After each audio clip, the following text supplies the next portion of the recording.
Привет, друзья! Добро пожаловать на мой канал! В этом видео сделаем вот такие чудесные топеры для куличей. Такие пряники я увидела на просторах инстаграма и решила, что нужно обязательно поделиться с вами этой идеей. А также я покажу вам два способа создания витража на пряниках и расскажу про возможные ошибки. Ставьте лайк и подписывайтесь. Приятного просмотра! Пряники я испекла заранее, и их нужно покрыть белой глазурью.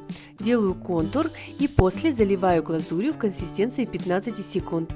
И оставляю пряники до полного высыхания глазури. Рецепт пряников, более подробную информацию про глазурь, консистенции и способы заливки пряников можно посмотреть у меня на канале. Ссылка на плейлист будет в описании. Также в описании оставлю ссылку на изображения, по которым вы сможете сделать трафареты для таких пряников. Далее на пряниках карандашом я нарисовала границы будущих витражей и произвольно рисую внутри этих границ сам витраж.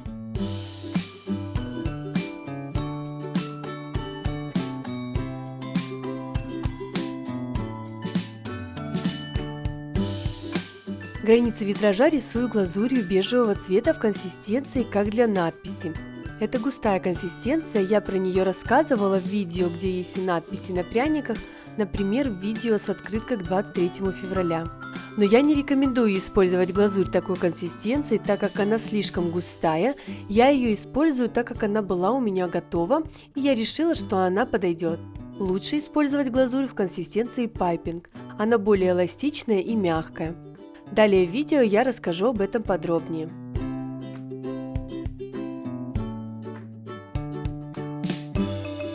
Если остаются видны линии от карандаша, то после полного высыхания границ карандаш можно легко убрать влажной кистью.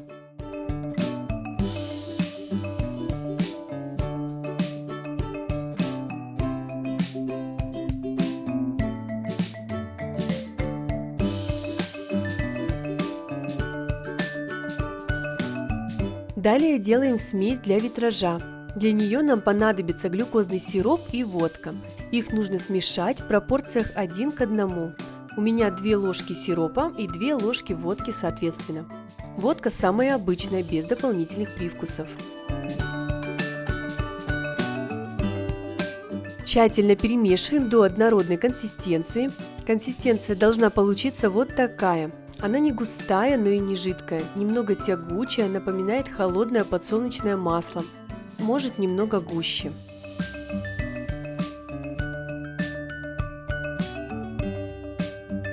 Для первого способа нужна палитра или какая-нибудь тарелка. В ячейки палитры наливаю немного смеси. Количество ячеек зависит от количества используемых цветов в витраже. У меня 7 цветов. И в каждую ячейку со смесью добавляю краситель и размешиваю до однородности цвета.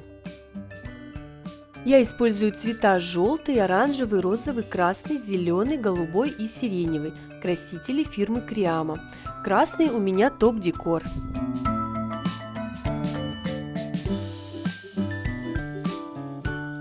Сиреневый цвет получился очень темный, почти черный, поэтому я в соседней ячейке разбавила его смесью и получила нужный оттенок. Далее на кисть набираем немного смеси и переносим ее на пряник. Распределяем цвет в ячейке витража так, чтобы ячейка полностью заполнилась смесью и окрасилась. Но здесь важно не переборщить с количеством смеси, чтобы она не переливалась через границы ячейки. Делать нужно аккуратно и не спеша. Я использую кисть с мягкой щетиной номер 1.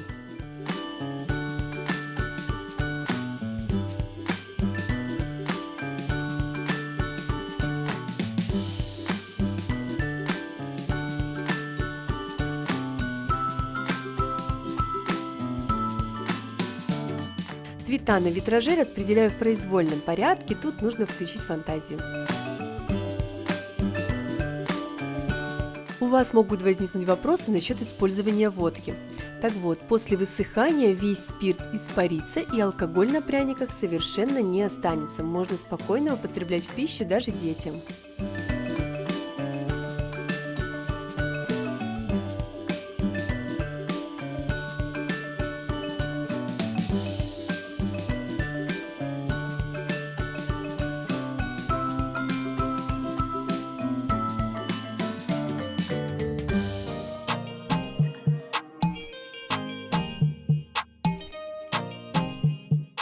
Если вы делаете пряники по моим видео, отмечайте меня, пожалуйста, в инстаграме, буду очень признательна.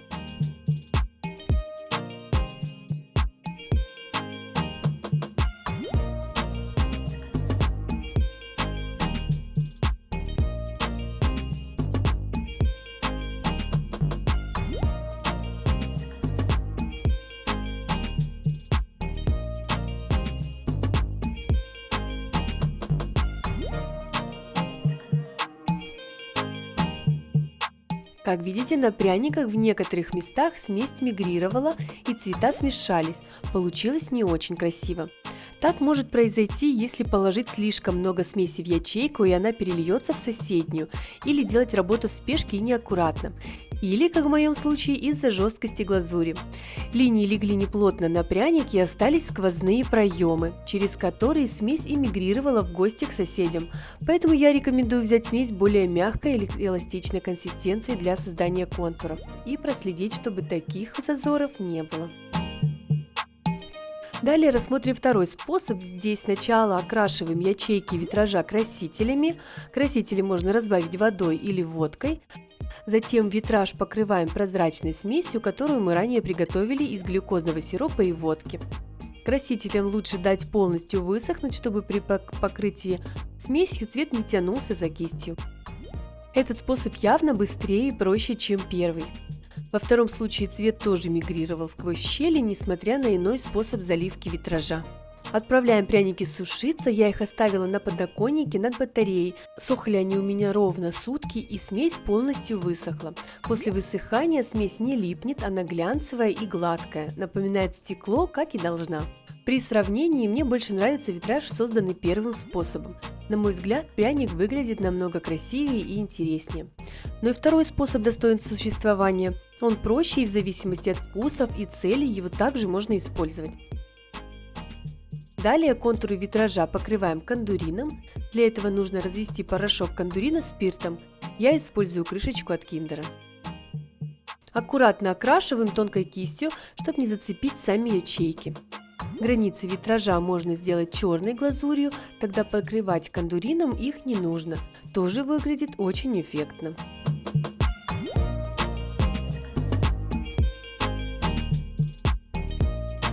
Вот такие пряники у меня получились, мне очень нравятся, даже несмотря на то, что цвет мигрировал. И сейчас, в принципе, и не видно разницы между пряниками, которые я сделала первым способом и вторым. Конечно, можно испечь пряники любых размеров и любых форм, подключайте фантазию и экспериментируйте. Благодарю за просмотр, надеюсь, видео вам понравилось и было полезным. Не забывайте отмечать меня в инстаграме и других социальных сетях. Подписывайтесь на мой канал, впереди еще много интересного. Всего вам доброго!